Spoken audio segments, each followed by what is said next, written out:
Live from Brooklyn, New York, this is Stay Busy with Armon Sadler. Well, you know that I'm the guy. I'm out here living life. I'm busy. Stay busy. Stay busy. Making moves and catching flights. So please don't waste my time. I'm busy. Stay busy. Stay busy. Stay busy, yeah. Ladies and gentlemen, welcome to another edition of Stay Busy with Armon Sadler, where we have responsible discussions on the entertainment business and the entertainment culture. I'm your host, head honcho, vegan chorizo papi, founder of B&B, otherwise known as the bald nigga bombshell, in your podcast studio, in your headphones, in your Bluetooth speaker, in all of your listening apparatuses, or is it Is it apparati? I don't know if you got to like do the I thing with Latin. I took Latin back in the day. I should know this, but I haven't done it since middle school, so I probably messed it up. Happy, of course, to be here once again. Thank you to all the listeners who are coming back. Make sure that you subscribe to the YouTube channel for all visual episodes and subscribe on your favorite audio streaming platform.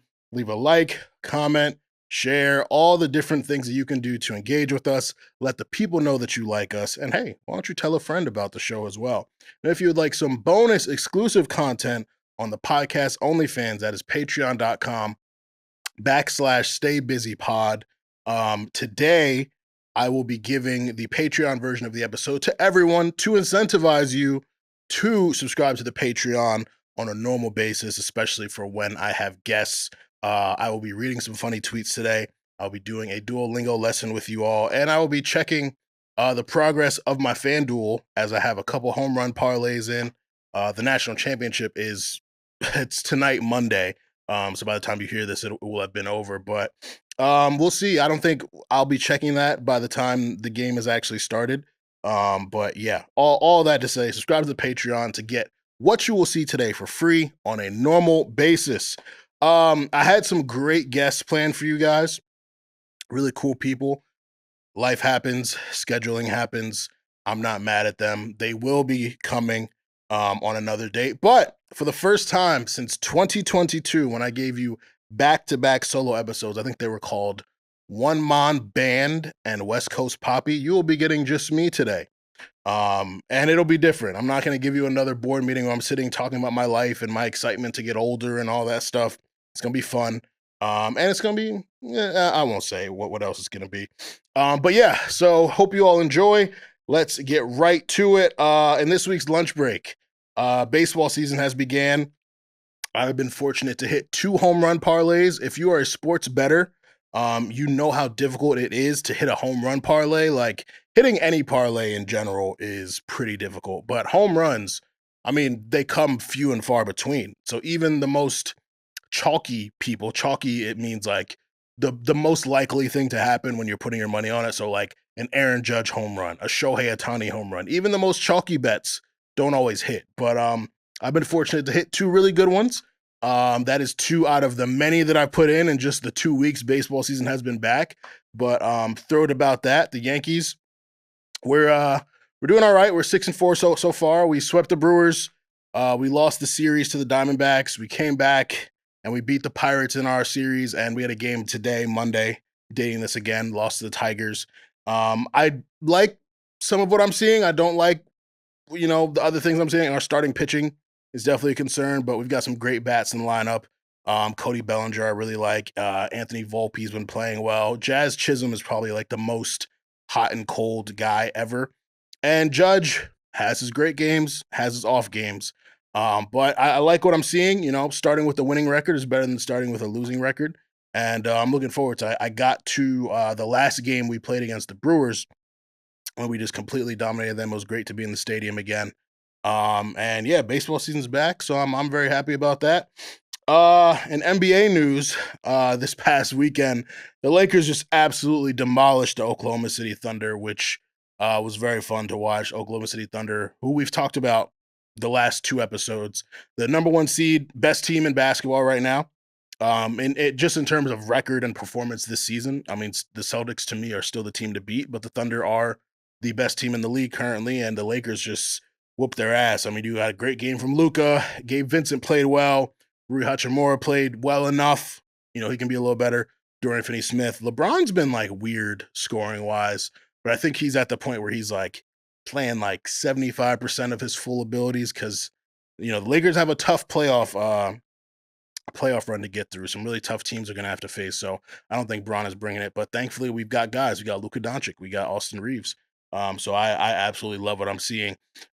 Something else in the NBA that was fun to see was the Knicks completely destroyed the Phoenix Suns this past weekend. And in large part due to OG Anunoby, who is now 2 for 2 when the Olympic gold medalist, I believe she is, Sunny Lee, I want to say her name is, when she's courtside, OG Anunoby turns into MJ. He turns into Julius Erving. OG is already really good. I don't want to act like he plays outside of himself when the fine shit is in the building. But I do understand when your life 2K stats go up, when the fine shit is in the building, your jokes get a little funnier. Your punchlines get a little better. You dress better. You think better. Everything is just better when you have fine shit motivating you. So salute to OG Anunoby for doing what he did in front of Sunny Lee. She is a very beautiful young lady and very talented as well. So shout out to her.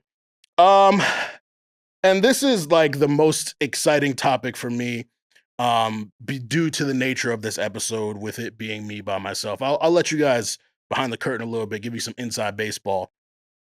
Podcasting for yourself or for like when you have co-hosts and with guests, it's very different. You know, when you have a guest, you kind of want to cater the show towards them. Like you have certain topics that you want to hit, and you also don't want to like over talk them, overwhelm them with your points. So there's countless episodes I've had where I've had a guest, and there's been something that I wanted to say, but also in keeping with the run of the show and giving them their space to shine, there's points that I haven't been able to get to. And there's also topics that I just won't present them to. Like if I'm bringing on a woman who's an R&B singer and I know she doesn't watch sports, I know she's not a wrestling fan, I'm just not going to make those topics for her to talk about.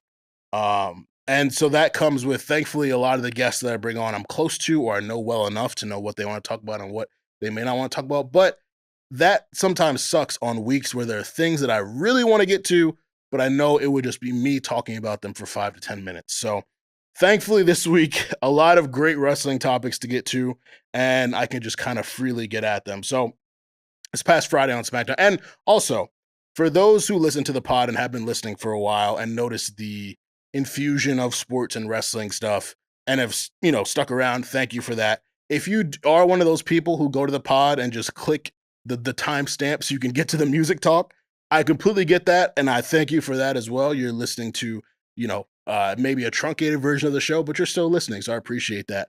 But hopefully, you know, you all have learned something. Hopefully you've gotten interested in wrestling or sports if you weren't interested in it before, because that's ultimately what I want to do. That's the most fun part about not only being a wrestling fan, but working with the WWE is like people who maybe were older fans come to me and ask me questions that people always come to me when they're going to start watching again. I just talked to Kojo about it. He watched a full episode of Monday Night Raw the other day. I got one of my friends who texts me all the time about it, gives me her theories and stuff. The downside of that is like the people who have very strong perspectives, strong takes, kind of almost like Savon. Love you, Savon, no shade. But when Savon's like, yo, I'm not a music expert, and then gives you like a crazy music take, like with wrestling, it'd be kind of bothering me a little bit when people come with their super crazy takes and they clearly don't know what they're talking about. Not to say Savon don't know what he's talking about with music, because again, like I told him, I do think he's more tapped in than he gives himself credit for.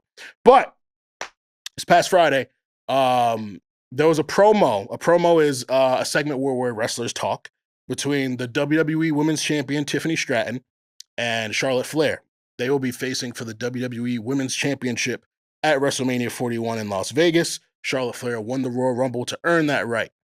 Now, Charlotte has been a wrestler for over 10 years now. She's won the most world titles, and she's Ric Flair's daughter. So she has a certain level of privilege, a certain prestige to her, a crazy resume.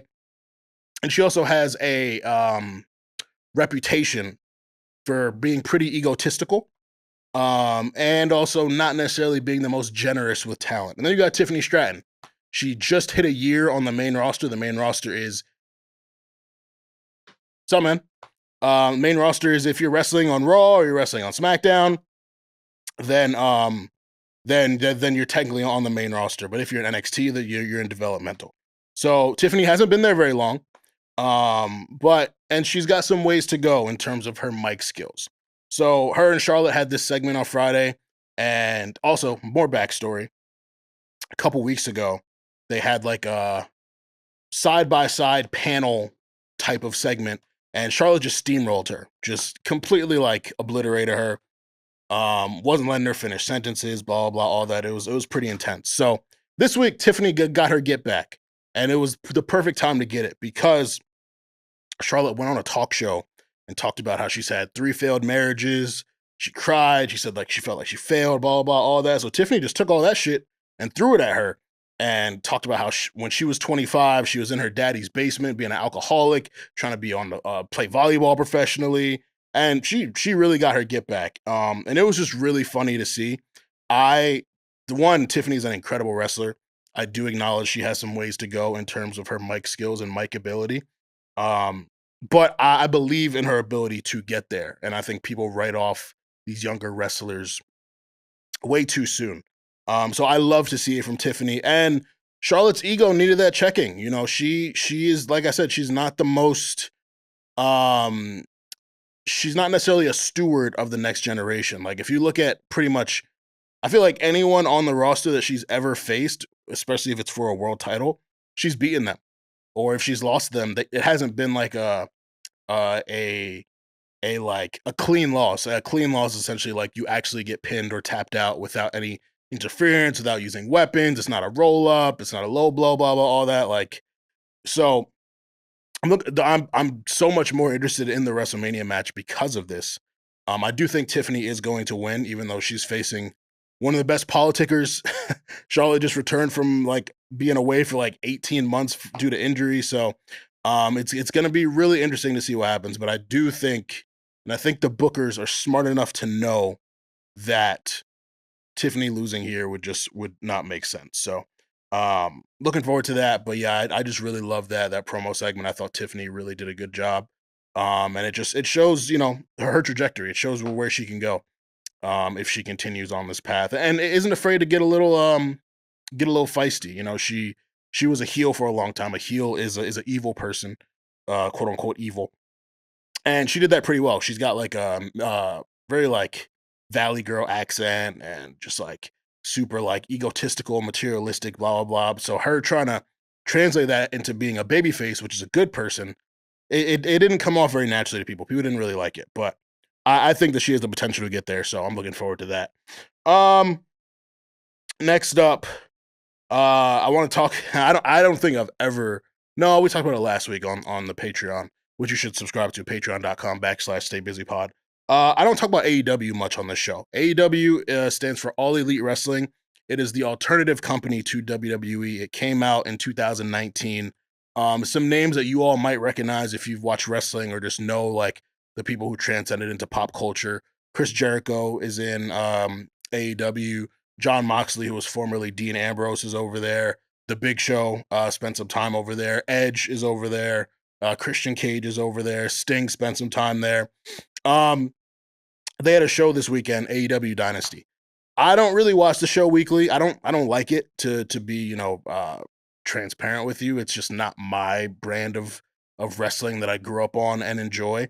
But I had nothing to do Sunday night. Baseball ended early, so I watched AEW Dynasty. Wasn't really much there for me, but there was one thing that happened that I really liked, and this is going to lead to a longer discussion, but there's a wrestler by the name of Swerve Strickland. He's a former AEW World Heavyweight Champion. He's the first Black AEW World Champion. He spent some time in WWE as well. And he is what I would like to refer to as a cornball brother, in that he just does a lot of weird shit, does a lot of messed up shit. He's one of those black people who uses his blackness conveniently to get recognition and praise, but doesn't really stand on it. There's just been countless stories where there's a black podcast called Black Wrestling, who I really support. They make a list every year highlighting black wrestlers. Swerve got on the list, and Swerve said, yo, take me off. And it was like super weird to do publicly on Twitter, but they did it. And he got asked about it on a podcast, and he was like, "Oh, that just felt like cloudy. Like, I don't want to just be recognized alongside black wrestlers. I want to be recognized among all wrestlers." And while the premise makes sense, to publicly disparage a black platform that's highlighting you and had good intentions in doing it was pretty whack. There's another situation where one of his raps leaked because he's a rapper, pretty bad rapper, and he said this line like something had a chick, but she was black and ugly. He was like, okay, so you're a black dude who don't fully own his blackness, and then you're also calling black women ugly in your music. Like that's it's just weird. It comes off really weird. And so he's done these things, but then in press conferences, he's praised them like, oh, me and Ricochet were the first guys to have a all black #1 contenders match, or shouting out the fact he was the first black AEW world champion. Like there's just countless times where he's used it to his convenience. And so, and realistically, from things I know, things that the public knows, like there's a lot of people who don't like him. He spends a lot of time in his interviews talking about his time in WWE and how they held him back. And it's like, for me, if you're thriving somewhere else, then why do you have to spend so much time talking about what you went through in the past? Like if I'm dating someone new and it's a better relationship to me than the past one I was in, I'm not going to spend mad time publicly or talking to my new girl about my old girl. That's just weird. Like, well, what are you doing? So, yeah, all that to say, Swerve had a AEW World Championship match against Jon Moxley, formerly Dean Ambrose. Swerve lost, and me and my niggas, we was happy. We was happy as fuck about that. We were thrilled to see it, and a lot of his fans, a lot of AEW fans, were really invested in seeing him win this match. And he didn't, and they're crashing out about it. Like this is like, I'm trying to think of like a pop culture moment that's like equivalent to it. Shit, it's damn near like when Macklemore won Rap Album of the Year over Kendrick Lamar. It's similar to that. And it's funny because it's a black artist losing to a white artist. Like it might as well be that. You just think, oh, it's going to be someone's moment. They're absolutely going to get it. And then they don't get it. After the show, Swerve picks up a mic. He talks to the crowd. Funny enough, he's talking about representation. I'm so big on it. I've had multiple main events. I'm a black wrestler in all these main events. Blah, blah, blah, all that. And then at the end, he says, fuck you to Booker T. You know who Booker T is. You saw the Hungry Man commercials. If you watch wrestling in the like late 90s, early 2000s, you know who Booker T is. Absolute legend. They've got their own beef. Swerve did an interview with DJ Vlad, another red flag, talked about Booker T's treatment in WWE and how he's held black wrestlers back and everything he's trying to do to push things forward. And Booker T was like, going on DJ Vlad is clown shit. I didn't like Swerve's comments. He said he even saw him in person and he pressed him, and Swerve didn't have that same energy. So for Swerve to come out at the end of his show, not televised, and say fuck you to Booker T, a fan caught it on video, put it on social media. It was just really whack. Like he is like the representation of everything that I hate about, I don't want to say hate, everything I dislike about people who want to be black for the look, but don't actually want to put in the pain and grind and, endure everything that black people endure. He's their token over there in AEW. And there's this weird, desperate feeling within not black wrestling fans, Swerve's black wrestling fans, where they desperately want him to be like a top star over there. And I think it's partially motivated by the fact that he didn't get as far as he wanted to in WWE. So they want to have it as a gotcha to WWE. Like, oh, look what he's doing over there. He couldn't do it over there. Well, y'all stupid. Y'all fumbled him. And it's also just because he's black. Like there are some black people who blindly support all niggas. I think I've said it on the pod before, but I'll say it here. Like, I do not support all niggas. Stupid niggas, immoral niggas, fucked up niggas. You name the type of nigga that I strive to not be, and yeah, I likely don't support them. So got no problem disliking Swerve, because when it comes to, there's a ton of black wrestlers that I do like and that I do want to see thrive. With Swerve, it has nothing to do with his blackness. It's how he displays his blackness and picks and chooses displaying his blackness. So yeah, it's sad to see that there's so many people who just like overlook his corny behavior, but you can't expect corny people to overlook corny behavior, because corny behavior to corny people is normal behavior. So it's not shocking, but it's really sad to see. And then to top it all off, we get another wrestling scrum, as they call it. So a scrum is a press conference. The wrestling promotions have been doing them a lot more frequently in the last few years. They're more common to, obviously NFL, NBA, MLB, boxing, but wrestling's been doing them more.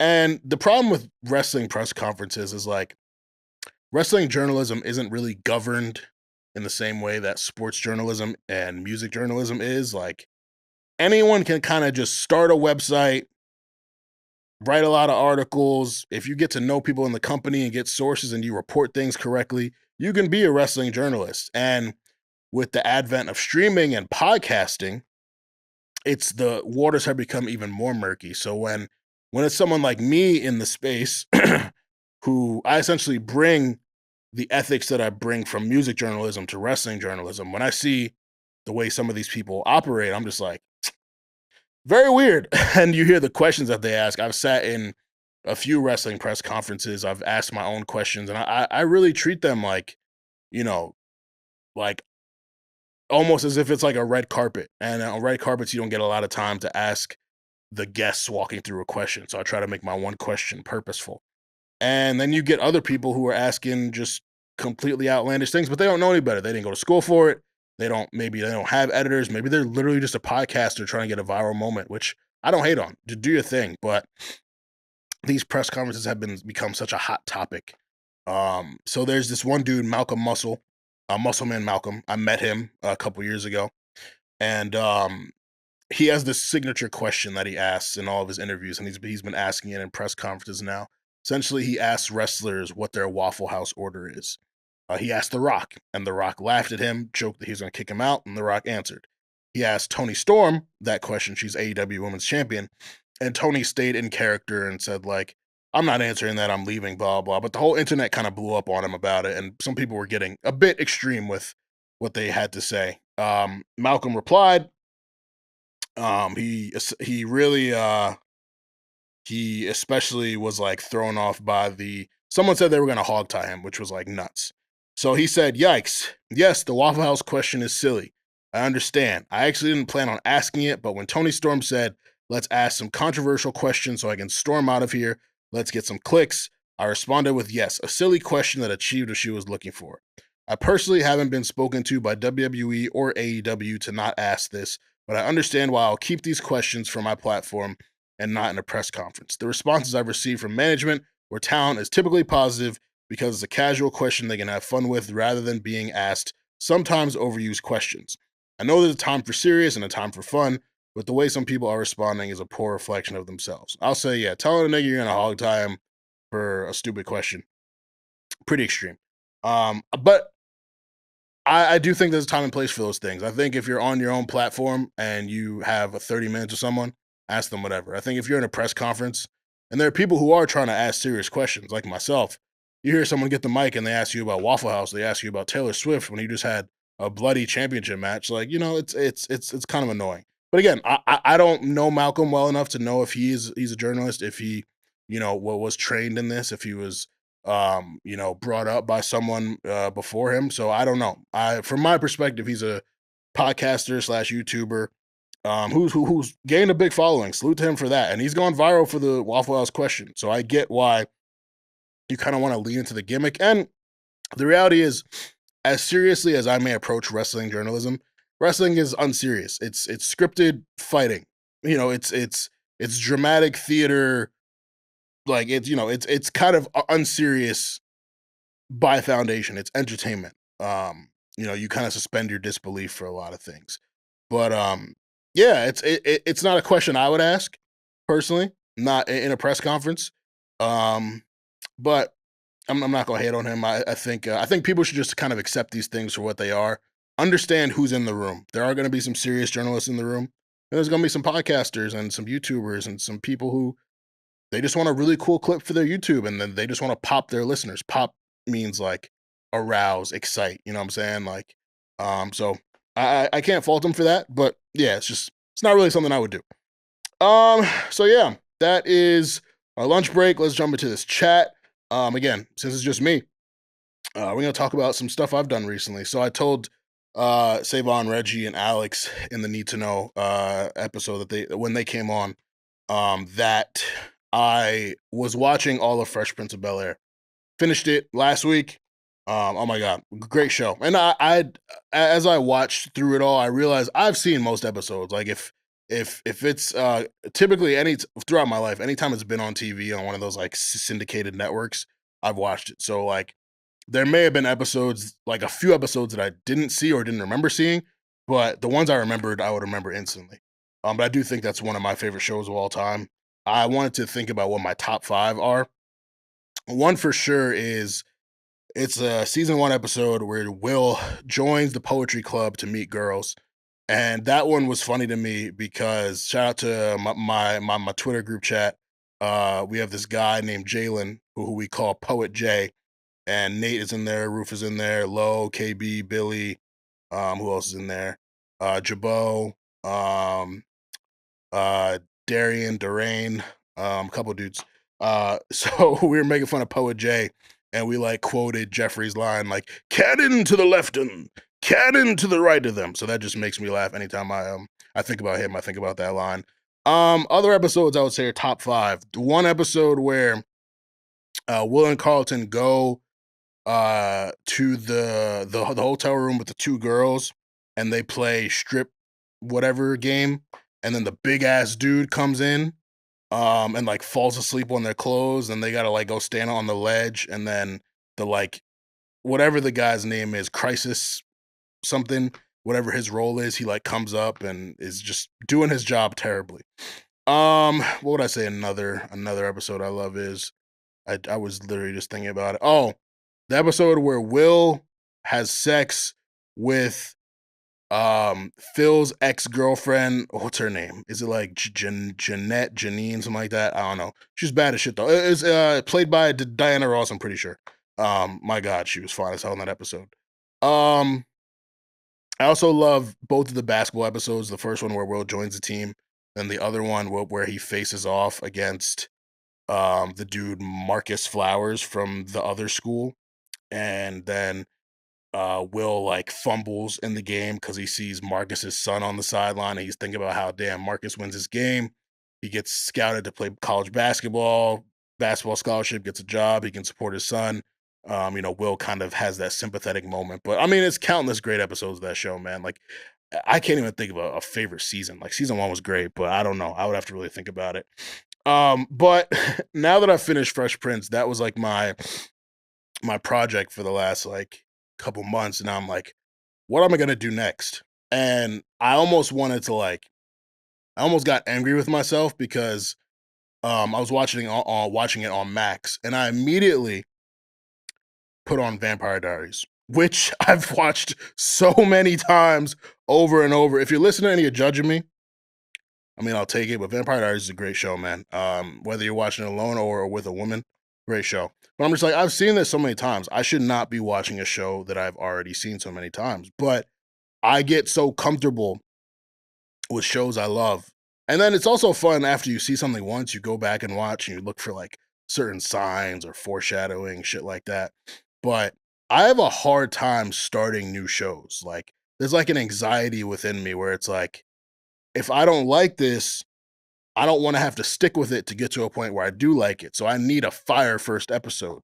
Even Vampire Diaries, it started pretty slow for me. I remember I started in high school, and first couple episodes I was like, whatever. So then I stopped, and then I got back into it, and then that shit heated up. I was like, okay, this is kind of fire. What else? What else did I have a slow experience with?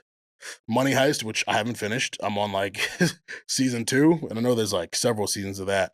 Grey's Anatomy was a show I watched with an ex. I think I got like 3 seasons in, and yeah, just that show was like 24 seasons, and they're long seasons. Like it's a lot.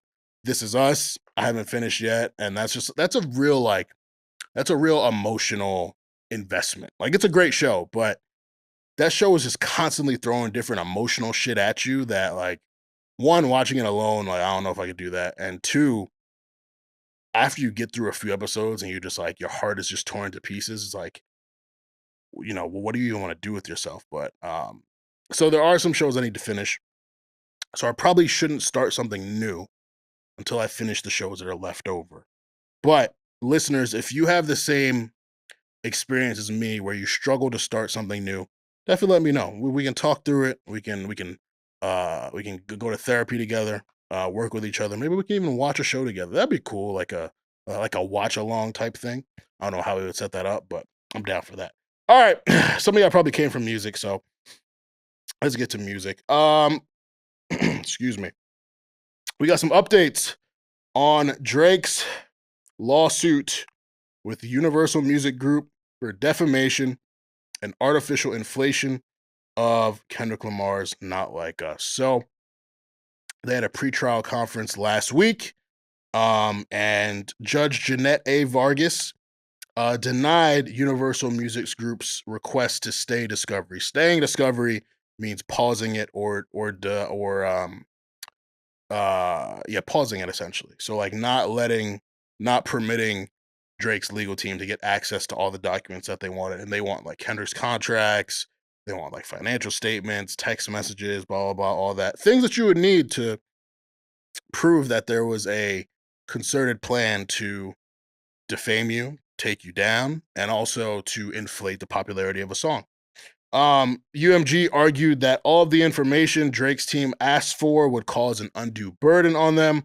They believe that they gave enough information to dismiss the lawsuit, and they said that Drake's lawsuit lacked merit, but Judge Vargas said, no, I disagree with all of that. So Drake's team plans to depose 56 people, meaning they're going to have conversations, ask questions, do interviews. They're hoping to finish discovery by October 2025. Judge Vargas said that was an aggressive deadline and they should find a new deadline. Michael J. Gottlieb, who's Drake's lawyer, he said, and I quote, "Now it's time to see what UMG was so desperately trying to hide." And that's what I said when Need to Know was here. I said, if UMG doesn't have anything to hide, and I get it, that's a lot of stuff to open up, a lot of stuff to fork over, but I don't know, like that's just kind of how I operate. Like, and obviously it's different when you're a multi-billion-dollar company, but I don't know.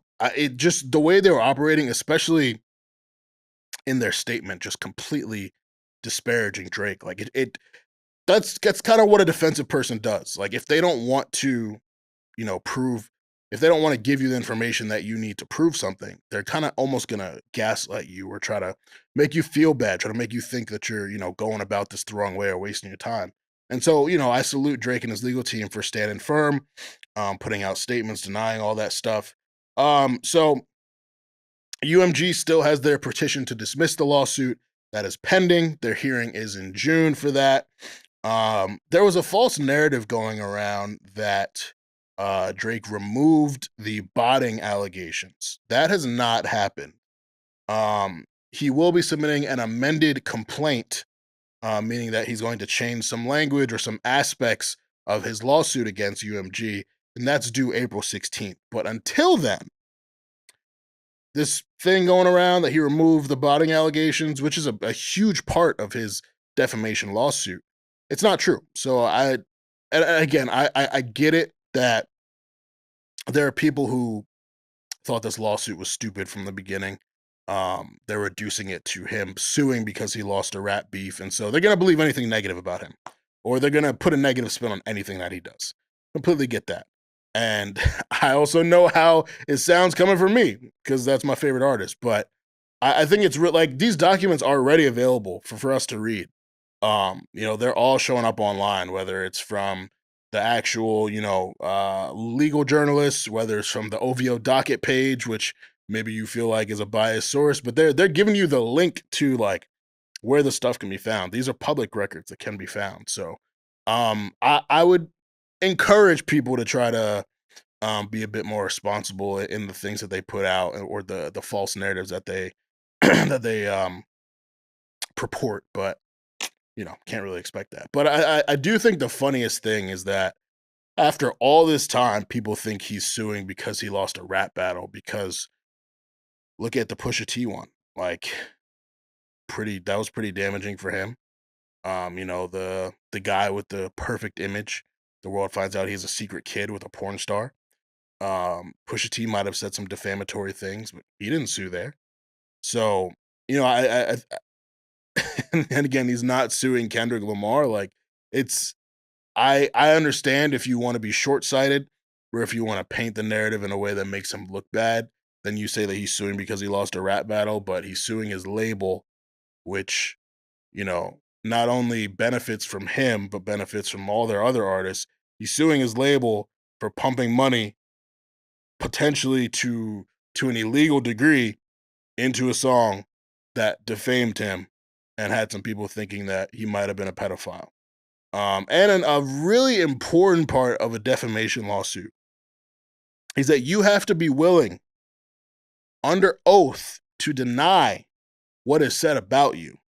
So, the fact that he is so convicted in this lawsuit that he's willing to deny the pedophilia allegations under oath and under threat of perjury if he's proven to be lying, something to pay attention to. Those are really high stakes. Perjury is not something you play around with. I know some of y'all don't understand law and all that stuff. I get that. You might just watch Law and Order. You might any other popular law shows. I can't think of them right now. But like, yeah, y'all don't really fully, you know, get what all that entails. But it's a pretty big deal. So I'm definitely looking forward to seeing how this plays out. We've got some time before we even know if this lawsuit gets dismissed. I don't think it will. But the amended complaint will come in a couple weeks, less than a couple weeks. Today's what, the 7th? So less than 10 days, 9 days, 7 days if you're listening to this on Wednesday, 8 days if you're listening on Tuesday. Staying right with Drake though. We talked about the NOKIA music video last week. I admitted I'd only seen it like once or twice when we recorded. I didn't really feel any conviction about it. And then I got assigned a list to break down the hidden messages in the video. So naturally, Arden's theories about the video kind of stuck out in my mind. Shout out to Carl and Arden for coming through last week, by the way. I don't know if I shouted them out before, but shout out to them.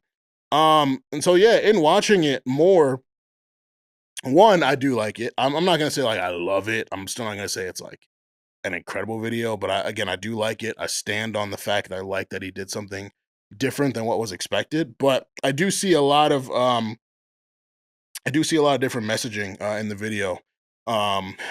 Just to rehash some things, Arden said the 6 owls on the phone tower, the IMAX, the black and white of the video, but then there's like another part where he's like dancing in a hallway, and there's the snake game that's on the Nokia cell phones. There's snakes around him. Snakes all around me. Drake constantly is talking about his distrust for, you know, people who are around him. Not his inner circle, but other people around him, other rappers, other celebrities, blah, blah, blah. So I thought that was a cool way to kind of present it. There's another image where like there's a girl walking through like a mock figurine of Toronto. And I think that just speaks to the level of importance that he holds women in his career. Women have been his backbone throughout all this, even when so many rappers turn on him. Like the women are the ones. The women who are making are the ones who are making Nokia as popular as it is. Other things, there's like the the sweatshirt he wears, a Valley football sweatshirt. They are the rival of Compton College, where Kendrick Lamar spoke last May, I want to say. And then there's like hotmoms.com underneath the Valley football logo. And I think that was just that was like a reiteration of, you know, although people thought it was not good the way he did it on the Heart Part 6, saying like he don't gotta fuck with young girls. Like I think that was like a kind of silly way to say like, you know, he prefers to fuck with MILFs. Again, all interpretation. He'll never come out and say what these things are, but as I watched it more and as I had to do it for work and write something that, you know, people would be invested in, I saw a couple things that I thought could have been hidden messages. Your mileage may vary on how you feel about him using the video of a pop song, a dance song, a fun song to do all that messaging. I get that.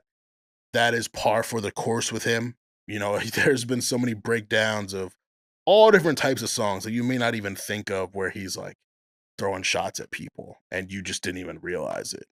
So that's, again, your mileage may vary, but the amount of thought that went into it, I thought was pretty good. And yeah, it was, and it still had fun elements to it. I thought the choreography was great. I already see, you know, people doing the dances he was doing. I loved, you know, he did like a mock Super Bowl type set too. I don't know if y'all caught that. The shout out to Toronto culture with like the women wearing the Carabana fits. There was a lot of intentionality, and a lot of these things come back to his appreciation of and his catering to women. And the women have carried NOKIA to a number 3 on the Billboard Hot 100. So, you know, obviously me and Carl last week, we talked about how I think NOKIA is the hottest song in the world. Carl brings up charts. Luther number 1, NOKIA was number 7 at the time. It's number 3 now.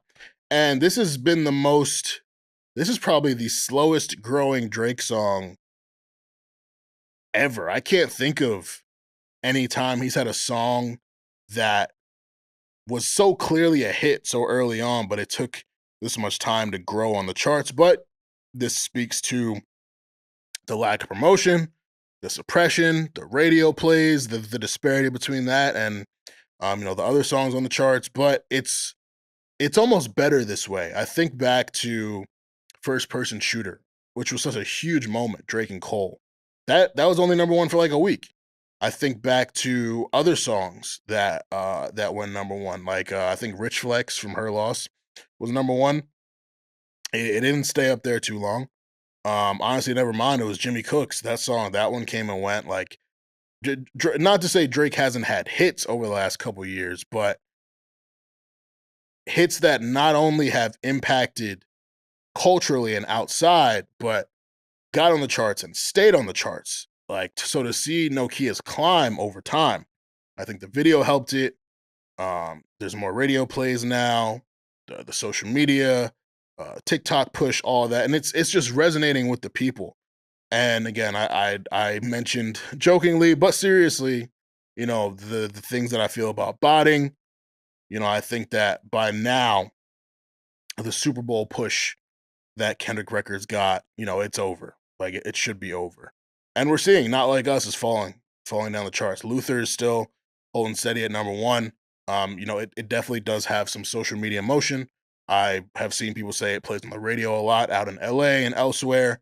So again, I'm not going to discredit the song, but to see, one, again, the disparity in how much it's playing on radio compared to NOKIA, and also just the way that NOKIA is actually grabbing the people more. So Arden talked about it last week. It's like, I've never seen a song that's been number 1 for almost 2 months. I've never really heard it anywhere. And streams are big. I fully own up to that. But it's just kind of makes you raise an eyebrow. So they say NOKIA will be challenging for number 2 next week. And I think it's only a matter of time before it's a number 1. And then, you know, we're going to have some conversations, because there were a lot of podcasters, a lot of jokes being made like, damn, Give Me a Hug was only number 6. NOKIA was number 10. CN Tower was like number something. Dot Tryon was number something. Damn, Drake can't make top 5s no more. And there he is. And you know, I know that the narrative spin now is gonna be, damn, took you so long to get there. They always find something new to say, but I think the organic rise and the sustained success of the song and the album should have people very fearful of what's coming in the summer and what's going to be coming in the fall. But that is enough of my. Also, one last thing, he extended his record as the artist with the most top 5 hits on the Billboard Hot 100. So numbers wise, he's out of here. You're not fucking keeping up. But speaking of Billboard, they put out a list of the 25 best female rappers of all time. I'm going to read the numbers off and give you some of my feelings on the list. So number 25, Tierra Whack. Number 24, Doechii. I think that Doechii being over Tierra already, Doechii even being on this list already, to me, it's a little crazy. Like, I do think Doechii is talented. Doechii does have songs that I like. There was one podcaster who sat on his show and went on this whole furious rant about how people don't know what superstars are anymore, which I think was pretty ridiculous. I think a lot of people just feel like the Doechii herself and the Doechii conversations are forced. Like, you see something talked about every day, it's a little tiring. So I don't think it's hate on her. I don't think it's hate on her music. I don't even think it's colorism, as some people try to say. I just think when an artist who I know has been around for a while, to other people seems like they're popping out of nowhere, getting Grammys, getting crazy cosigns. The marketing strategy for her is clearly very like intentional, and it's a lot. Like, I understand why people were asking questions and maybe even being a bit like apprehensive, like, this is a little too much. So I think already Doechii at number 24 over Tierra Whack, or being on the list, period. It's a little much. 23, Gangsta Boo. Who else? 22, Lady of Rage. 21, Glorilla. Fair, you know. She had a really great rookie year, and then she kind of fell off. We were concerned for her. Last year, she was super hot. She's still, you know, doing her thing. So 21, I'm not mad at. I think she needs a little more in her catalog before you put her where I think some people would put her on this list just based off of being in the moment right now. Number 20, Moni Love. Number 19, Lotto. Fair. Again, fair. Lotto has been around for more than 6 years. Changed her name from Mulatto to Lotto. Has had hits. She's definitely in her moment right now. I think there's still another level that she can hit. So I'm not mad at 19, although I do know some of the names above her, and I'm like, 18, Remy Ma, fitting. I'd say she belongs. 17, Rhapsody. Rhapsody's super talented. I'm not mad at that at all. And she's obviously not a hit maker, and that's okay. Not everyone is a hit maker, but you know, I think she deserves that recognition. 16, Doja Cat. Very happy to see Doja Cat make this list. I know a lot of people are weird about her being a rapper because she makes more pop stuff, but the Doja, in my opinion, can bar up with the best of them. And you know, she's got the hits, she's got the commercial appeal, she's got the versatility. So 16, I'm not mad at. 15, Megan Thee Stallion. I think that is good placement for her. I still believe that the brand and the persona outweighs the music. She's made good music in the past. She hasn't sold crazy over the last couple years. She hasn't really had a hit in the last couple years. She's got songs that have kind of been resonating. But musically, I do think that it's lacking. But I think if you look at her rookie run, like really everything up to like WAP, she kind of couldn't miss at that point. So I think, and Savage Remix Beyonce. So I think she really worked herself to already being in the conversation. Like a lot of people say she's part of the women's big three right now. So 15, I'm not mad at her being there. 14, Left Eye, completely belongs, no qualms. Trina, 13, yeah, I mean, legend, you know, trailblazer for the women. 12, Debrat, fitting, belongs. 11, Cardi B, yeah, it's tough with Cardi. You know, she caught lightning in a bottle with that rookie album.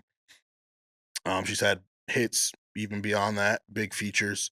There's kind of just a level of people. A lot of people just don't really care about the album anymore. It's been so elusive that it's just like to have such a powerful rookie album, have hits after that, never toured. Like, she hasn't toured yet, which is still crazy to say.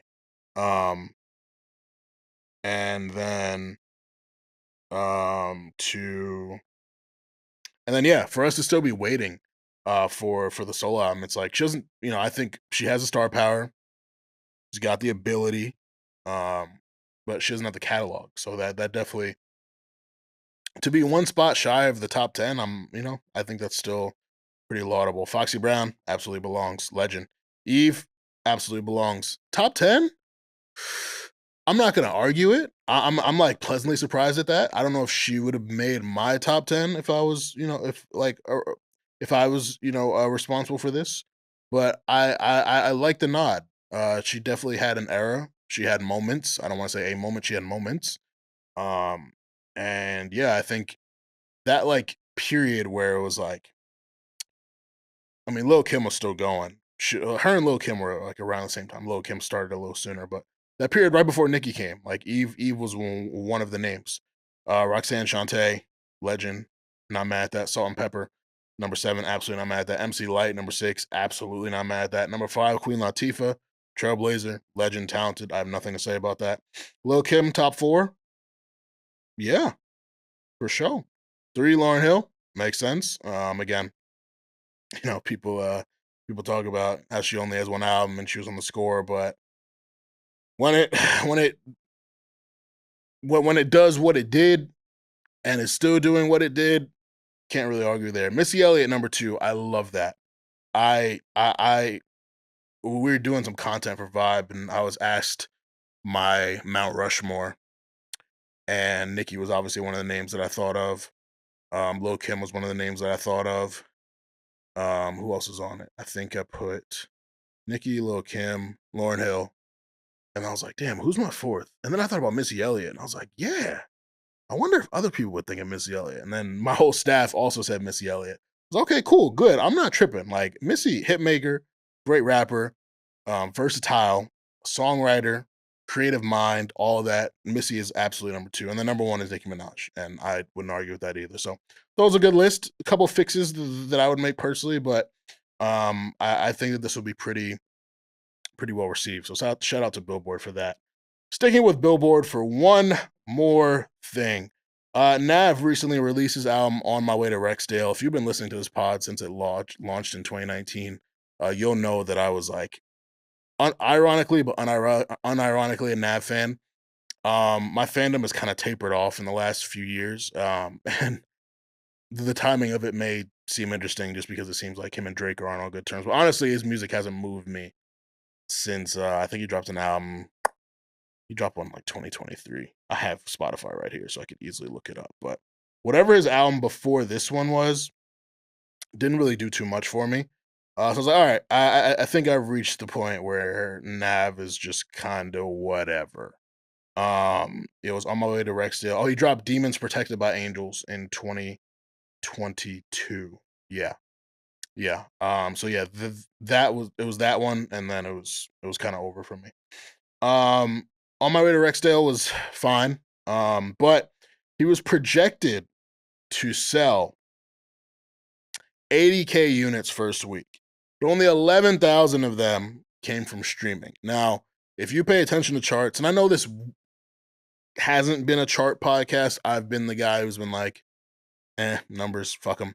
But especially now with the work I do, charts are something that I do have to pay attention to. And I think especially over the last year, with the bundles game that a lot of these rappers play, like when you look at the disparity between how much something is being streamed, how much is being bought, and then you look at the scale of an artist, you're like, some funny business going on here. So NAV was projected to do 80K units, but only 11K came from streams, meaning 69,000 of his album sales. First week, album equivalent units were physical sales. Now that just don't sound right. Like, we're in the streaming era. Again, NAV is like C-tier star. No disrespect to him, that's just what he is. So it's like, all right, let's see what's gonna happen here. And then reports start coming out over the weekend. And this is right around the time where Billboard is now filtering sales, like bundles count differently, and I think they're being more vigilant about botting and all these other things. And so NAV goes from being projected to sell 82,000 to selling less than 40,000, and he doesn't make the top 10. I've been talking about funny business. I've been talking about people who bundle. Is some of your faves. Travis Scott's a bundler.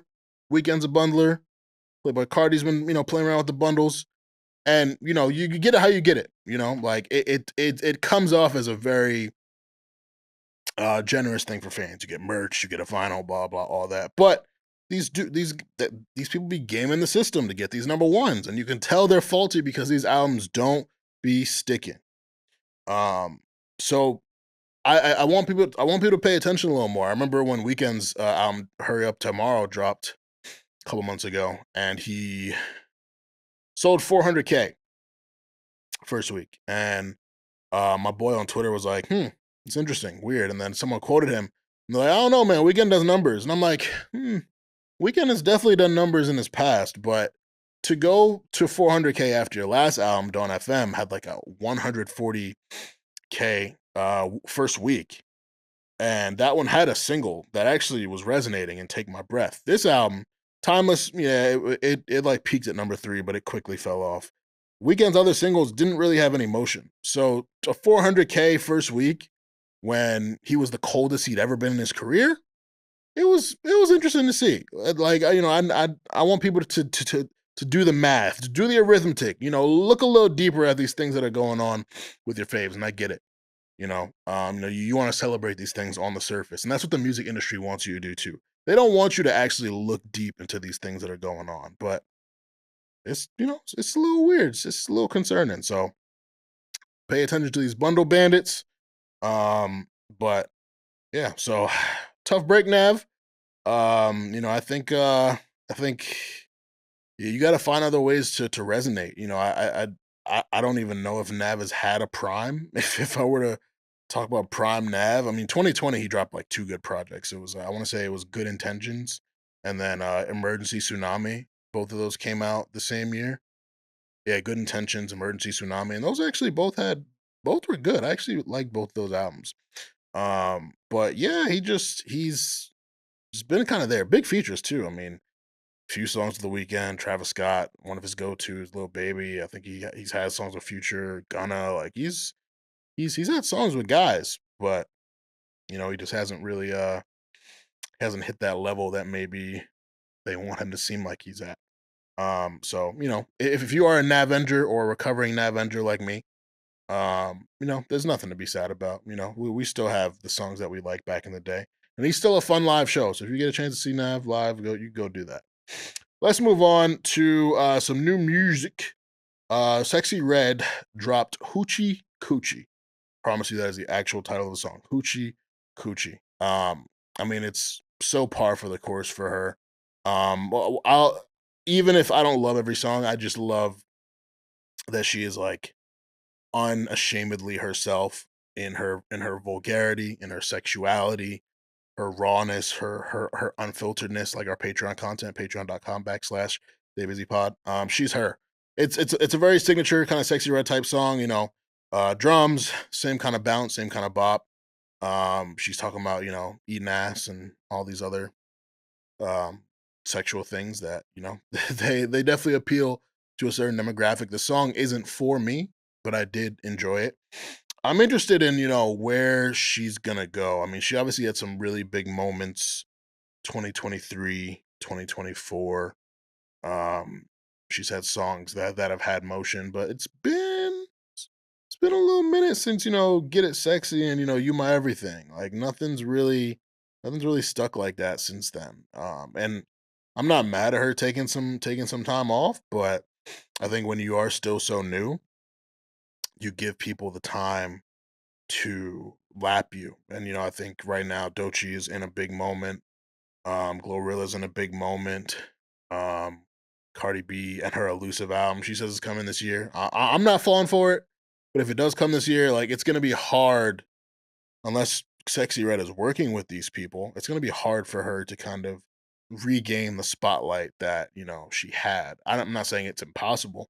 I think people still really like her, but yeah, it could be a slight against my memory. I'm just like, yeah, I don't know any sex. Oh, she had well, this one surprisingly, this one didn't even go that crazy either.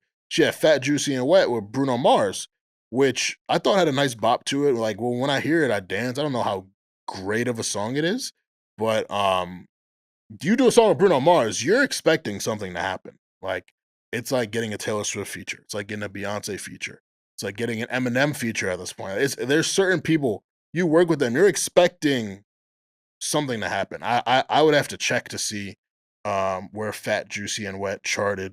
I also hate continuing to say Fat, Juicy, and Wet multiple times. I'm gonna refer to it as FJW moving forward, but let's see where FJW charted, because I think that's oh my god, what is that? Oh, that's my Siri. Okay, Siri, disappear, Siri. Disappear. Okay, Siri's gone. All right, Fat, Juicy, and Wet Billboard. Where did it peak? Song peaked at number 17 on the Billboard Hot 100. Top 20 record. It's good for Sexy. But I think you expect a little more. Again, when you were, this is Bruno Mars' first song, and like, he had a To Die With a Smile, I believe, a Lady Gaga, but it's like his first song really with a hip hop slant to it. So yeah, you're expecting a top 10er. You're expecting a, maybe even a number one. And so for that song, which they did a whole rollout to it, did a video. I know it was getting pushed on the radio, all that. Like, so it's worth paying attention to, what little, I don't want to say little motion, but maybe not the maximum amount, the peak level of motion that they might have expected that song to have. So definitely worth paying attention to. But yeah, I'm interested in seeing what Sexy does this year, moving forward. And yeah, Hoochie Coochie is out. GELO, Law and Order. Also, that's another difficult thing about missing significant amount of time from podcasting is you can't talk about everything in the episode. We have limited amount of time in the studio that we book, and with the with Need to Know, there were some things that I wanted to get to specifically with regards to their takes, but we didn't get to talk about. We briefly talked about GELO Tweaker, which took off.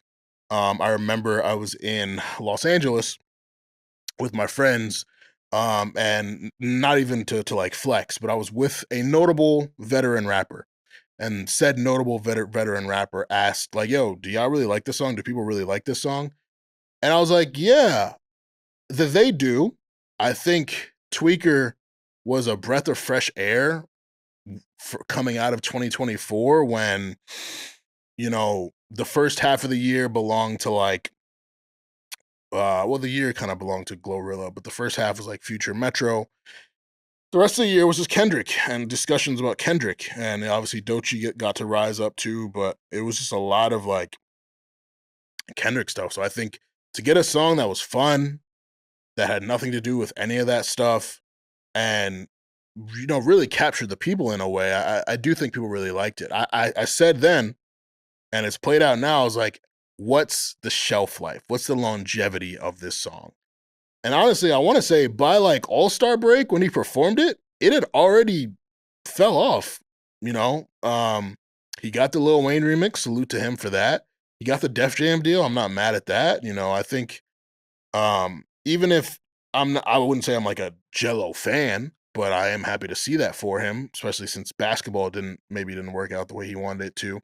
But I know there was like some rappers, I don't want to misname who the rapper was, but I remember another rapper on Twitter, he said this, he was like, damn, like y'all really like this says a lot about music, something like that. And like at first it came off like I hated it. This rapper doesn't sell a lot. Like he's one of those like fan favorite, cult favorite type rappers, came up in the blog era. He's been around and he's stuck and he's made a lot of money. He's had his successes, but he's never been a hit maker. So it comes off as hating. But for someone like him who really respects the craft, it's like, yeah, I mean, when you really think about it, like what kind of artist is GELO? What kind of artist is GELO gonna be? We know he's rapped for a while. He never really took off until he took this like 2000s Southern juvenile hot boys type sound, and it worked so much that every single I've heard since then, they've all kind of sounded like Tweaker. And he's had big features. He had Glorilla on one of his records. He just put out Law and Order, and they're fun. They're almost kind of mindless. I don't really think too much of them. He can rap. I'm not gonna say like, yo, he be spitting. He can rap. He's got a fun voice, but the cadences sound the same. The vocals sound the same.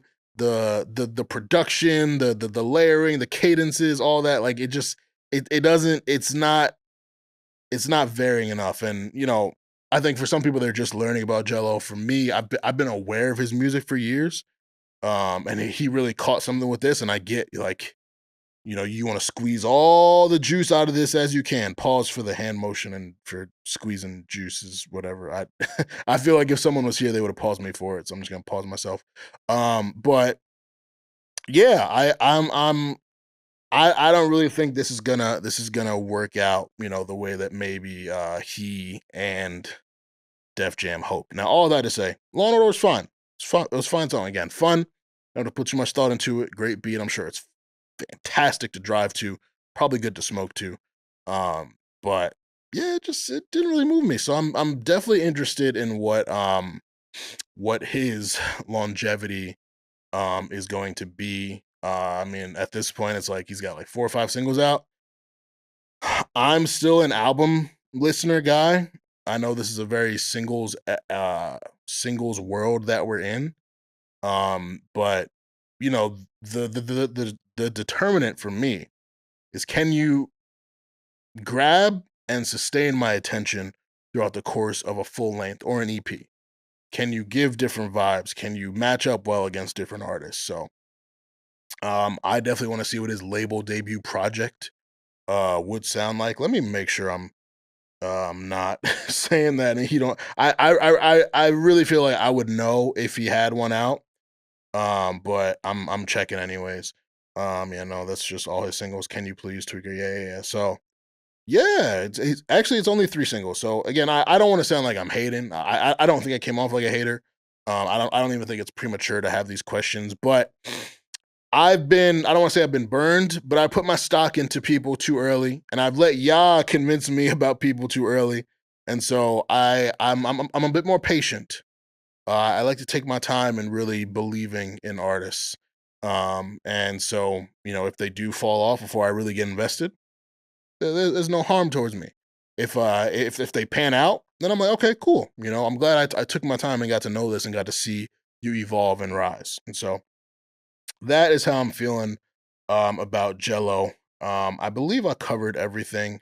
The really interesting thing about doing like pre-production for podcasts is, as you're doing it, and you read like the bullet points, you like come up with things that you think you're gonna say. So I don't want to say these are like, obviously the topics are pre-planned, but a lot of my takes, maybe like 75% of my takes aren't. But there's like certain key points that like I always want to hit. And then when you get here and you get into the flow of the show and you kind of do some natural banter and riffing, like you might miss one of those key points. So I'm like going through just to make sure I didn't miss anything that I knew I wanted to say that I might have came up with in the shower or at work or whatever. But no, I think I've got everything and hopefully it comes back around to me. Let's get to my word of the week. Yeah, I'm doing it for myself. So this word is perspicacious, and this is an adjective, which means having a ready insight into and understanding of things. So, word of the week, perspicacious. Learn it, love it, live it. All right. Like I said, I'm not giving y'all a board meeting of me just talking for 30 minutes about my life and all that, because that'd be whack. So, you guys are going to do Duolingo with me. I've been learning 2 languages on Duolingo. Been learning Spanish and well, not learning. I took Spanish my whole life. Ooh, Shohei Ohtani hit a home run. Joey Bart hit a home run. Love that. Needed that. So yeah, I've been taking Spanish like most of my life. I've been doing Duolingo to like really for vocabulary. Like in terms of speaking it, I'm solid. But also the Spanish you learn in school and the Spanish like native Spanish speakers talk, so different. So I'll come with like some like verb, you know, shit that I've learned or vocabulary I've learned and say it to a person who grew up speaking Spanish. They're like, what? Okay. What do you say? You know what I'm saying? So, you know, I do like to hone my skills by talking to actual Spanish speakers, but Duolingo's great. I've got a 334-day streak.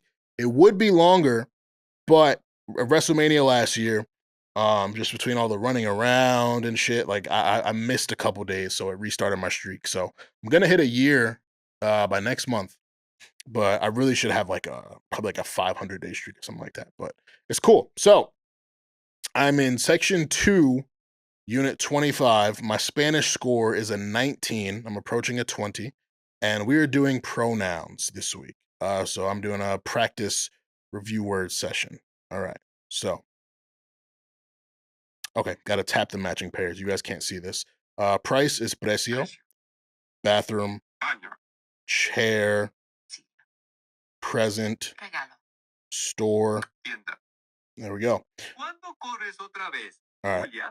This is a speaking exercise. ¿Cuándo corres otra vez, Julia? Yeah.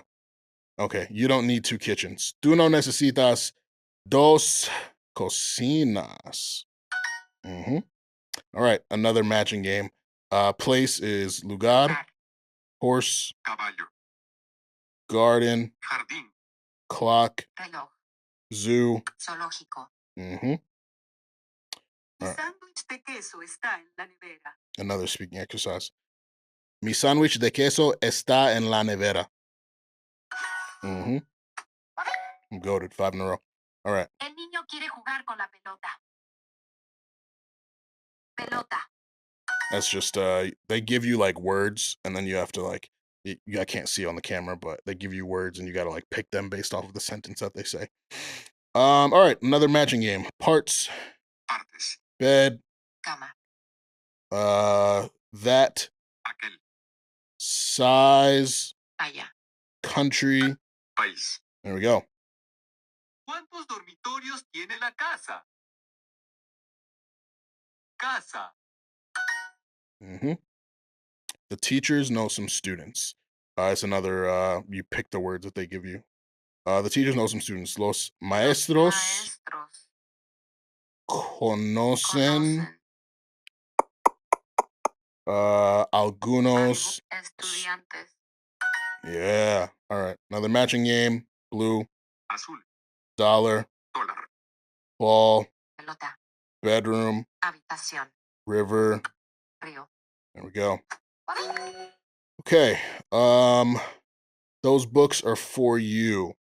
So this is a fill-in one. So they gave me the words libros son para ustedes. So I got to come up with the Spanish word for those. And I believe that is, I want to say that is those. Is it estos? Estos? Might be estos. I'm going to go estos. Fuck! It's aquellos. Okay, aquellos. All right, so I'm going to have to go back and do that one. I want to go to my bedroom. Yo quiero ir a mi dormitorio. Got it. I always help my parents, so they gave me the words a mis padres. So, yo siempre ayudo a mis padres. Yep. We are looking for a clothing store. Nosotros buscamos. We are looking for a clothing store. Nosotros buscamos una tienda de ropa. Yeah, baby. All right, we ride horses often. They gave me the words a menudo. So this is nosotros montamos caballos. Oh, fuck that up. They separated. There we go. Got that. All right, so just got to correct the one I missed. And that was aquellos. There we go. Finished it. I refreshed 34 words that I was about to forget. I got 34 XP, 94%, and I got I finished that in 3 minutes and 34 seconds. I typically finish them faster because I'm doing this demonstration for y'all. I went a little slower. So that's Spanish. I'm also learning Creole. That is the native language of Haitian people. Those who don't know, I'm half Haitian. And so my mom wanted me to learn Creole my whole life. And she would try to teach me. And I would just kind of like completely disregard it. I was young, I was stupid. And then when I would go see like my Haitian relatives and they would speak Creole to me, I would just be like completely just like they try to speak it and I don't know what the fuck they're saying. I know Haitian food, I know Haitian curses. I know all the things that like you learn as a kid, like the important things that you learn to say, but in terms of like speaking it, I'm not good. But through doing it on Duolingo, I've been able to recognize a lot of things that my mom would say, my grandma would say, and then my grandma passed in 2019. So I probably should have started way back then, but there was one day in like December 2024, I was like, you know what, I'm gonna just start Creole on Duolingo. So here I am. I've been doing that since December, so it's like 4 months, and it's fun. It's a really good time. So you guys are gonna do a Creole lesson with me as well. This one might get a little tougher. All right. So I'm detailing current action. Section 1, Unit 9. Let's do it. Girl, that's Tiffy. Actually, I won't say that so you guys can hear it. Tiffy. It's girl. Petite fille. Petite fille is daughter. Capitaine. Capitaine is self-explanatory. Captain. Sécurité. Security. It's obviously security. You guys can hear this, right? Okay, cool. Yon fille and then yon blank. And the English sentence is a woman, a girl. So a woman is yon fille, girl is Tiffy. Mm-hmm. Bébé. Bebe, it's baby. Ouais. Bue is to drink. Pilote. Pilot, pilot. Passeport. Passport, it's passport. Est-ce que vous boitez, Paul? Okay, esque ubuete Paul. So that is, do you drink tea, Paul? This is the Creole way of saying Paul. Got that. Okay. Famille. Famille is family. Tiffy. Tiffy. You heard that a lot. It's girl. Non. No is at. Passeport. That's Paul. Self-explanatory. All right. The girl is eating fruit. The girl is eating fruit. Tiffy mange blank manger fruit. Tiffy manger fruit. The girl is eating fruit. What word goes there? I'm gonna go op. I don't think that's right. I'm gonna go op. Oh, it is right. Op. Yeah. So op is like the word that pretty much changes a verb from like I eat to I am eating. So it's a current like present progressive action. Manger dans aéroport. Okay. So op is there again. So it's an active thing. So I am eating at the airport. Manger nan aéroport. I'm eating at the airport. Okay, my aunts do not drink beer. They gave me ma tante moi yo pas space billet. And we know so pas before, if it comes before a verb, that means you're not doing something. So ma tante moi yo pas blank billet. Billet is beer. It's spelled like by, but if you say it billet, kind of sounds like beer a little bit. So that's bouet. There we go. And 9 in a row. Mac Acandré voulait changer l'argent dans aéroport. Okay, Mac Andre Vle changer my pronunciation is terrible. L'argent blank aéroport. All right. Mac Acandré voulait changer l'argent dans aéroport. Nah. Yeah. So Mac and Andre want to exchange money at the airport. That was the sentence. Okay. Almost done, guys. I am eating at the airport. We did that one already. Manger. So just the other way. Manger nan Non. aéroport. Yep. Boom. Manger dit. Got that one. So that was they say it so fast that it sounds like two words, but there was an M before manger. M is like, it's a shortened way of saying I or me, and then manger is eat. Didi is rice. So manger Didi, but there's an M before manger, which also starts with an M. At the airport. Non Ah. aéroport. Boom. Ma boîte l'eau. Mop bue. So it sounds like three words again, but it's M space ap AP. And then bue, we've heard that a lot. That's to drink or drinking. And then water is spelled DLO in Creole. Most complicated thing ever, but whatever. Okay, so this is one of the hard exercises where they give you the English sentence. You got to come up with the whole Creole sentence yourself. All right, so it's Mac and Andre want to exchange money at the airport. Fortunately, this is one we did already, so my short-term memory and the words that I remember will kind of help. All right, so Mac, Ak, Andre, want to. Meh. I think Mac, Ak, Andre, Vle. Oh yeah, Vle is want. I'm gonna check that just to be sure. Vle, yep. Vle changer, which is exchange. L'argent nan ayewopo. I think I got that right. Yeah, baby. Uh-huh. All right, I am drinking water. Mop, boy, low. Yep, easy money. I am drinking coffee at the airport.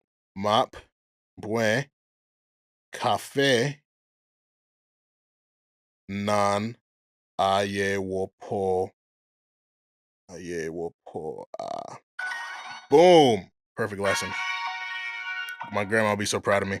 All right, let's Duolingo with Armon. As you can see, I'm bilingual, trying to find my Latina queen, but maybe I'll find my Haitian queen. I don't know. Whoever I find first, we can do Duolingo together. I'll maybe be a native speaker eventually. But yeah, that is what I do. That's part of my daily routine. It's Wordle, it's Duolingo, it's the vocabulary app, which powers a lot of these words of the week that you guys get. And yeah, that's my daily routine. It's great. It's a lot of fun. All right, to our final segment before we get to actually, we're gonna check FanDuel real quick. Again, hope you all have enjoyed. Make sure that you follow us at Stay Busy Pod on Twitter, Instagram, and TikTok. Make sure that you subscribe to the Patreon, patreon.com/Stay Busy Pod to be locked into everything that we're doing. Yeah, so Shohei Ohtani and Joey Bart hit home runs. I do not believe I have them on the same parlay, which, yeah, they're not. Joey Bart is on a separate one with Kike Hernandez from the Dodgers. Shohei is on one with, who is Shohei on the parlay with? He's on one with Ben Rice, who already played, did not hit a home run today, and Rafael Devers from the Red Sox, who's been playing pretty well.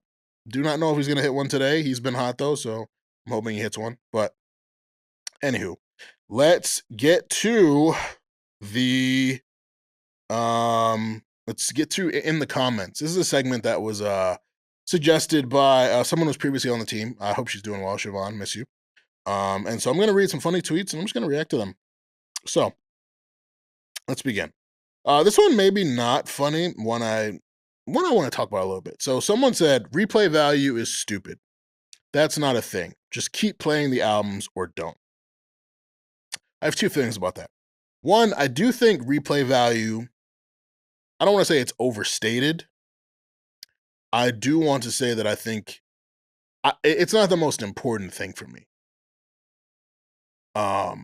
It is important. I do think that the amount you want to listen to an album is important, but I don't think it's the most important thing. Like, there are some albums that I deem are classics. Like, for example, Nas Illmatic. I remember when I was coming up, I would hear how amazing of an album that was. I listened to it, I was like, okay, I get it. This is fire. This is fucking fire. It's concise, production is great, raps are really good, storytelling of it all, like, it's awesome.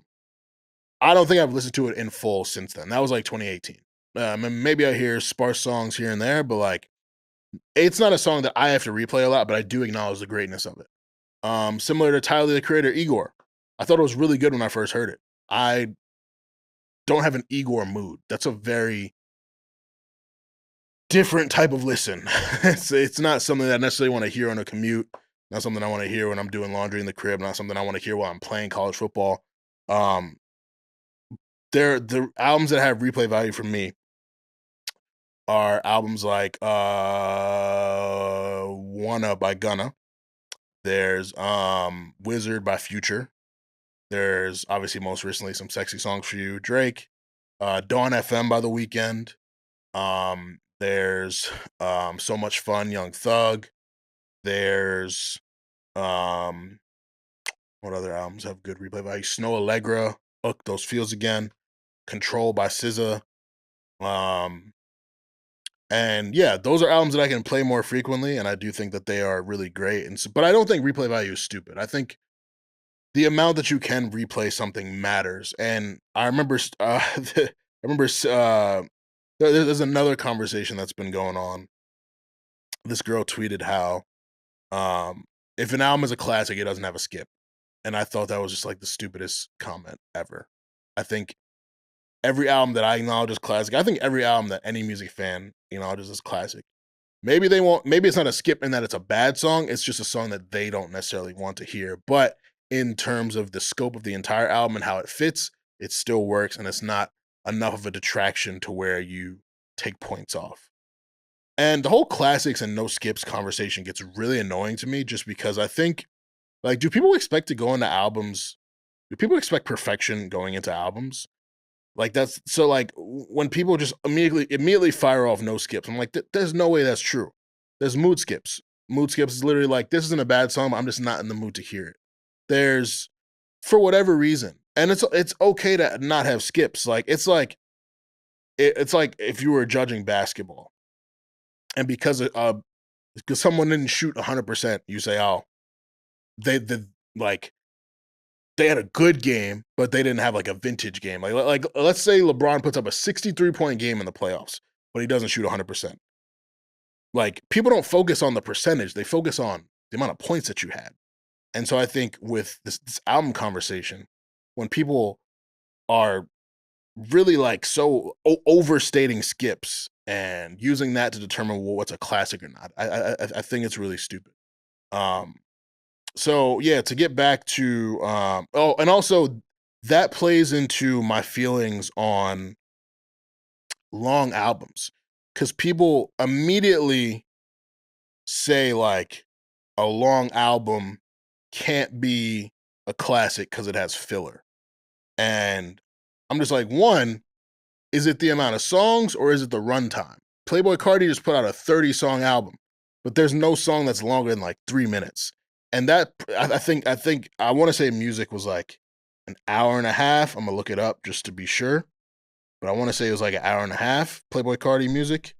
I'm getting there. Give me one second. Playboi Carti music. Hour and 16 minutes. A 30-song album is an hour and 16 minutes. Now let's compare that to some Sexy Songs for You, which is 21 songs. Hour 13. Okay. So it's a little shorter. But Drake has had like 21-song albums that have been like 90 minutes. Scorpion was 25 songs. It was like 90 minutes. So I think people wrongly judge the amount of songs than the runtime. And just because it's a long album for you doesn't mean it's long for other people. But also like the conversation of filler, it's like, again, yeah, it might be a song that you don't necessarily like need or you really like, but like what is filler? Because it also speaks to the conversation of like an album can only be a classic if it has a concept or a story to it. And I hate that. I'm like, if you just put together some good ass songs that I want to hear a lot, that impact me in a certain way, that withstand the test of time, that, you know, resonate with people, you got a classic to me. I don't necessarily need a story or a concept to it. I remember when Apple Music put their top 100 albums list together, and Ebro tweeted his criteria. And he was like, you know, I rank these albums based off of the concept of them and all that. I'm just like, that's whack, man. That's whack. Because it's not every artist out here. Even some of your favorites, they're not putting together narrative, thematic, conceptual type stuff. So some of the legends was just putting together good. They've had concept albums. They've had storytelling albums. They've had songs they've done storytelling within the albums. But some of them was just putting together some hot shit. And it worked. So I think it's really whack. So to bring it back to replay value, I don't think replay value is stupid. I don't think it's not a thing. I think it is a very big thing. But it's another subjective thing. It's like I'm not drawn to play Igor a lot of the time. There are some people who are. I'm drawn to play some Sexy Songs for You a lot. I'm drawn to play Central C's album a lot. Can't Rush Greatness. There's certain things that I'm drawn to play more. And you can't really argue or measure replay value. Like I can show you my plays, you can show me your plays, but if you ain't got a job and you listen to music all day, you're probably gonna have more hours clocked in than me. So you know, it's just a weird conversation. I had another quote. Actually, I meant to read this. See, it was what I was talking about. When you don't hit those key points that you had for a topic. I saw this tweet the other day, and it immediately made me think of Swerve Strickland, who I talked about earlier in the lunch break. The tweet reads like this: performative people align with other performative people, and they also champion very performative things. But you know what I realized? When it comes to these groups and partnerships, it's all a facade because none of them trust each other either. The same ways that they align are the same ways they keep their head on a swivel, even when it comes to each other. That's why I don't need to be involved in everything and learn to be okay with doing my own thing. I've been dodging illusions all my life. There's a follow-up tweet. They're all performing. They see it in each other. They do not trust each other. You know exactly what I'm saying. Yes, they all know that each other are not shit too behind the scenes. They don't care. They all align. Understand what I'm saying. I think this is really powerful. I don't know if I necessarily agree with all of it, but I do see the angle. And I think that's the most important thing. It's not rushing to disagree with something. It's finding the level of understanding, the parts you understand. I do agree. Performative people align with other performative people, and they champion performative things. There are so many people online who are social media activists who don't actually do shit. They're for the culture. They want to represent Black people, but did you vote? Have you marched? Have you donated money to things? You know, have you done your civic duty? And then more importantly, have you done your duty to the community? I don't.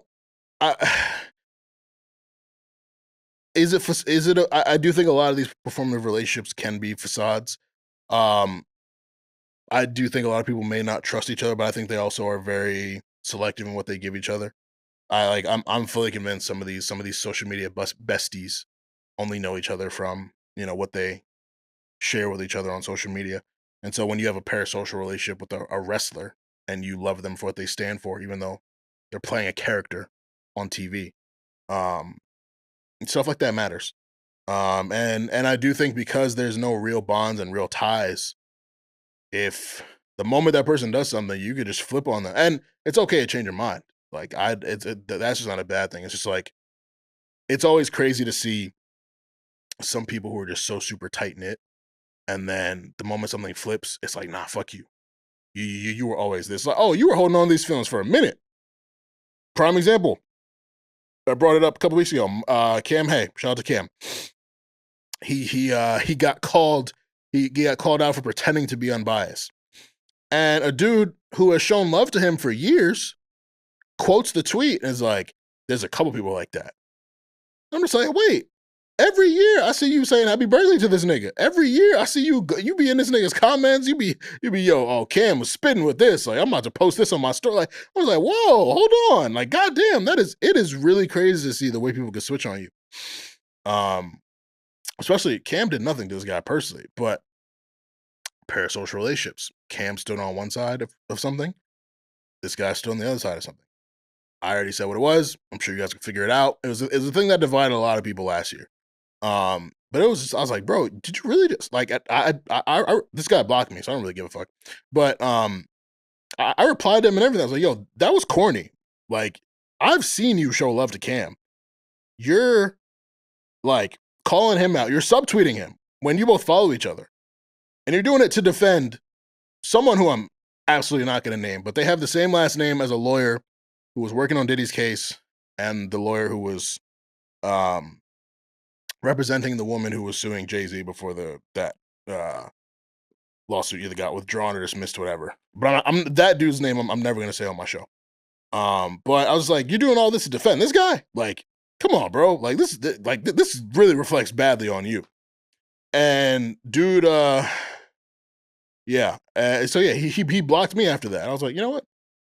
I don't give a fuck. Like, truthfully, you and I were not that cool anyways. Like, I only knew you from social media. If we really kept it 1,000, you were kind of a fan. But you know, I was respectful. But I'm just like, damn, but this is really what happens on social media. When these relationships aren't rooted in real life, it's all like, a lot of it is like social proofing and social climbing. People, you know, gas you up, want to be associated with you on socials, so it gets them further. But the moment something dime drops, niggas will switch. So I laughed it off. I really didn't take it personally at all. But I do think there were a lot of truths to that tweet. I'm pissed because I really wanted to bring it up when I was talking about Swerve Strickland, but it worked. But yeah, no, I have one of the absolute best things that have happened to me was learning not to take social media seriously. And I don't look down on past versions of me for you know, expressing my activist thoughts on there, for getting really affected by things that happen in the world, for really caring about music, for showing love to my people on there. But I definitely overshared a lot, and also opened myself up to being for people to use the information I gave them against me. And so now I barely tweet much. I don't really share too many details about my life because you don't really need to know. Like you don't really need to know what's going on with me. Um, and so yeah, I don't even give people that opportunity to like, you know, use whatever I present, to try and take me down. But the most important thing is putting that phone down and having real relationships with people. Whether it's even people you've met offline. Like that's a really fun thing is when you make an online friend and then you meet them in person. I'm literally looking at someone who I met through social media right now, and he works with us. Super cool dude. Um, but that's the best when you like build those actual relationships with people, because those are the people who you might do some fucked up shit, but they'll have a conversation with you. They won't publicly embarrass you. They won't publicly, flip on you unless you do some fucked up shit to them. Um, but yeah, man, it's so important to like really understand the social media shit has really made relationships like really murky. And so I'm thankful for like my actual village. Like me and Kieran have a problem. I don't think Kieran would, go blast me on social media unless I like stiffed him out of money or something. But that's not something I would do because I'm sure Kieran has, being from Staten Island, he's got some people who can probably, have me swimming with the fishies. But yeah, like, and there's countless people in my life who I think if we have had issues, we handle them, internally, not the performative shit. But that's enough serious talk. Let's do some more fun tweets. Okay. Another tweet. I move on fast, baby. Ain't no heartbreak hotel. This the new bitch in. Yeah, man. Yeah. I will not say that I move on fast. As a real lover, a real yearner.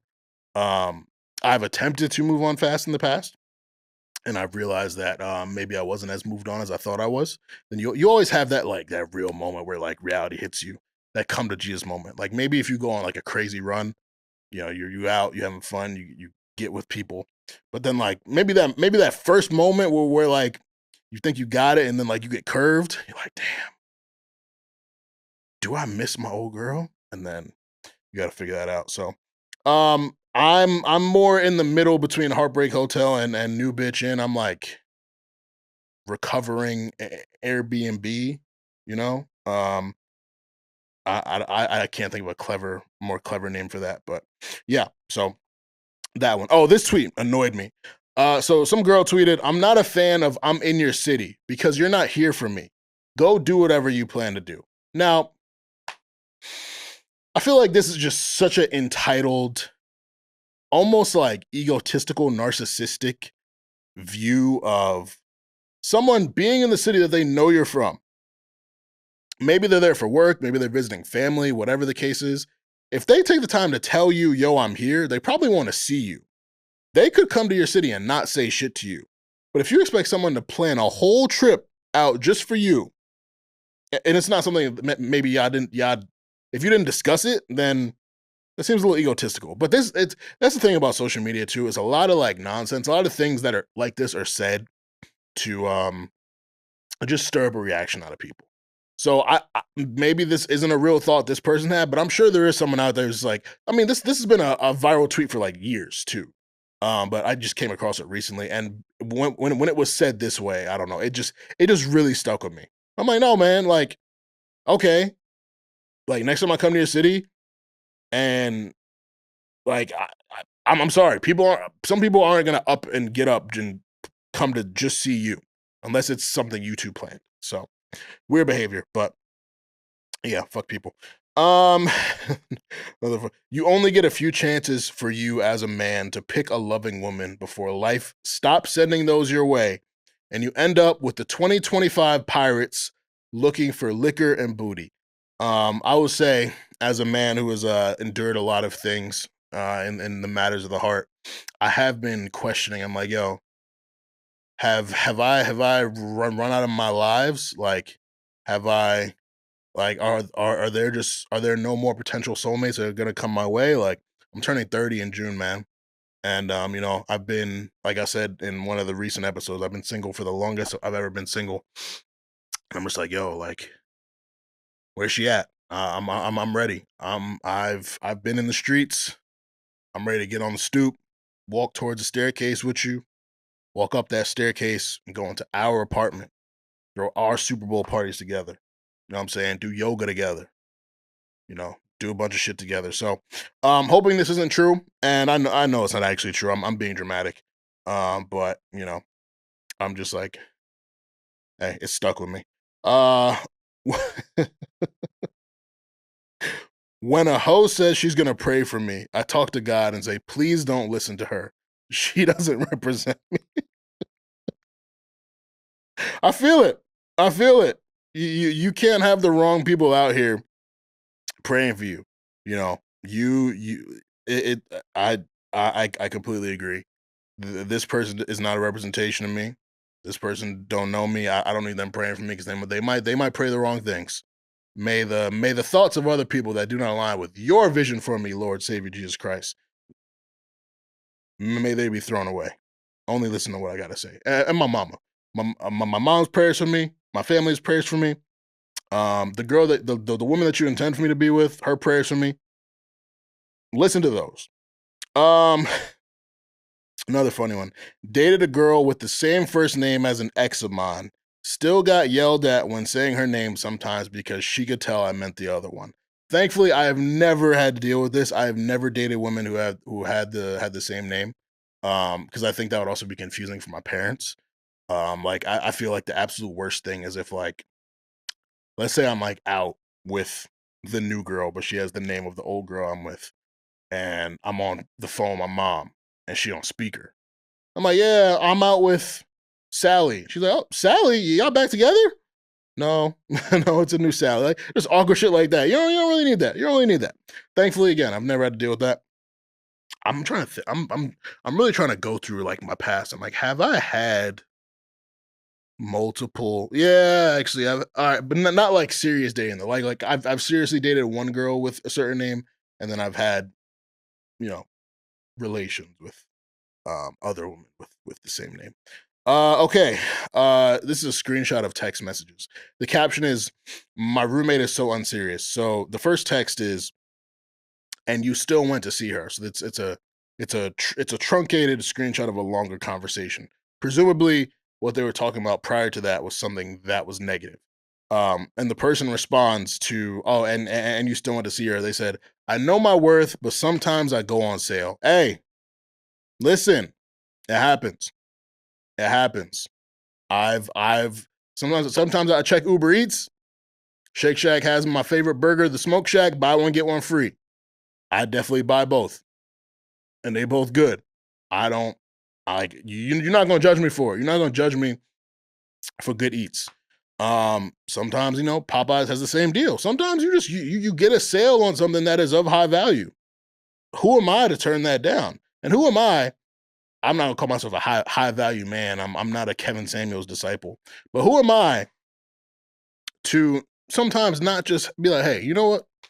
Instead of paying, you know, the $9.99 for the premium subscription to me, here's a week trial, and then you get it for $3.99 for the first month. You know what I'm saying? Like, who am I to withhold that from people? The Lord said, "Be fruitful and prosper."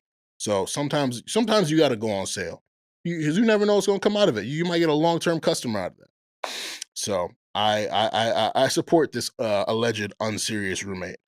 And the last tweet was, never drinking again unless something fun is going on, or it's the weekend again, or I'm in the mood for a drink.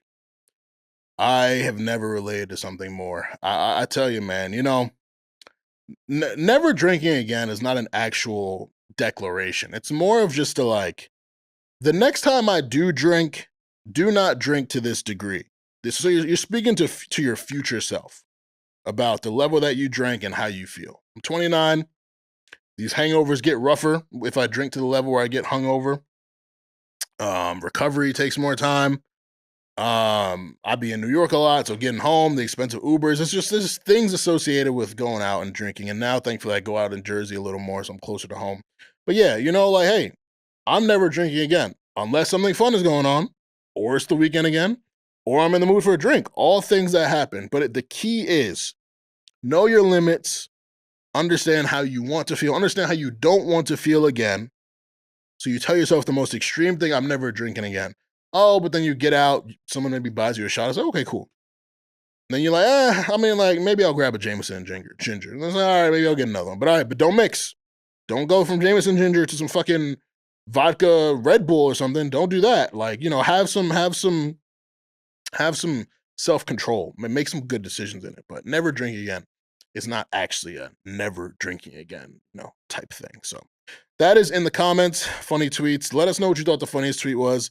Let us know your opinion on some of the opinions I shared or the opinions of some of the Twitter followers that exist. That's the episode for the week. I want to shout out some people who I met last week, actually. I met Sabrina Claudio. I don't know if y'all know her. Pop R&B type singer. Bailey, my good friend, publicist from Cali. She brought her in, so it was really cool to meet her.